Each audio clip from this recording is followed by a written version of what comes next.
tentu sekali banyak aktiviti internal yang dibuat oleh kita semua secara masing-masing.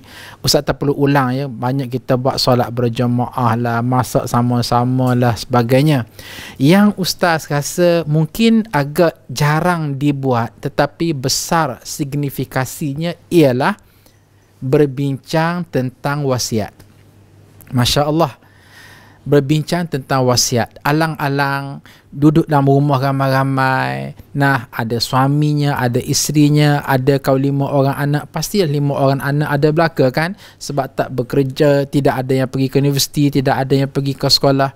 Alangkah baik ya kalaulah tuan-tuan dan puan-puan kita semua ni ambil kesempatan berkumpul untuk berbincang satu tajuk yang ramai di kalangan kita terlepas pandang, iaitu tentang wasiat. Tentang wasiat. Kami Masya Allah 2 malam, betul kan? 2 malam berturut-turut daripada maghrib sampai pukul 10 malam. Malam pertama, kemudian malam kedua bincang tentang wasiat yang melibatkan soal pesaka, yang melibatkan soal kepentingan, yang melibatkan soal aset, yang melibatkan soal liability, yang melibatkan soal hutang. Ingatkan simple, bila kita selongkar, Masya Allah luas sekali. Sampai kepada ada masa kami gelak, ada masa kami serius, ada masa kami tersandar berfikir, ada masa kami begitu, kami begini. Ya Allah, luas sekali. Jadi tentunya hadirin sekalian, pertama sekali ialah nak tak nak kita kena akui kehidupan kita ni sama ada aset ataupun ada liability ataupun hutang. Kedua perkara ini sangat bermasalah jika sekiranya kita, terutama sekali disebut ibu ataupun ayah, meninggal dunia. Betapa seriusnya kami ni sampai kami caturkan, okey, kalau Abi meninggal dunia, macam mana nak diuruskan legasi ni? Kalau Umi meninggal dunia, macam mana uruskan legasi ni? Satu bab. Bahkan sampai mereka, okey, kalau ditakdirkan Abi dengan Umi ni matinya serentak, sampai tahap tu hadirin sekalian, sehingga anak yang bongsu tersandar sedih. Kenapa? Dibimbangi Umi Abinya mati serentak.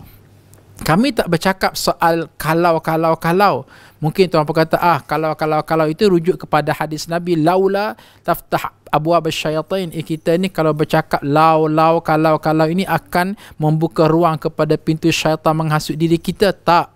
Hadis ini teks dan konteksnya ialah merujuk kepada al-umurul madiyah, kepada peristiwa-peristiwa yang telah berlaku. Contoh kita kata, kalaulah aku pergi haji tahun lepas, kan dah okey, tahun tak boleh pergi haji dah. Itu peristiwa yang telah berlaku. Tapi untuk yang akan berlaku, kita diminta supaya bunyanun marsus, susun elok-elok. Jadi fikir, nah ini dia asetnya, ini liability-nya. Sebagai contoh ya, sebagai contoh, katakanlah ditakdirkan kami ni meninggal dunia serentak. Macam mana dengan contoh KWSP duit macam mana? Kalau dia serah, kalau harap kepada anak-anak, boleh jadi pemikiran anak-anak kata, okey, ini semua akan menjadi pesaka untuk 7-8 orang anak kami. Tapi Alhamdulillah kami selesaikan cara harmoni. Okey, nah banyak ni peratus untuk infak jariah kepada kami dalam kubur. Yang ni adalah bahagian untuk pesaka anak-anak. Jadi perkara inilah yang kita nak harmonikan supaya semua dapat benefit. Apatah lagi kami berdua dengan takdir Allah menangguh amanah Ma'had Tahfiz Integrasi Madinatul Hufaz. Jadi setakat ni ya, sama ada ustaz dibantu oleh ustazah untuk meneruskan legasi pentadbiran dan modus operandinya. Okey, kami bincang kalau Abi mati meninggal dunia macam mana, Ubi mati macam mana, kalau takdir kami bodoh mati macam mana, nak sambut, nak serah kepada siapa dia, operasinya macam mana, fasa pertama macam mana, fasa kedua macam mana.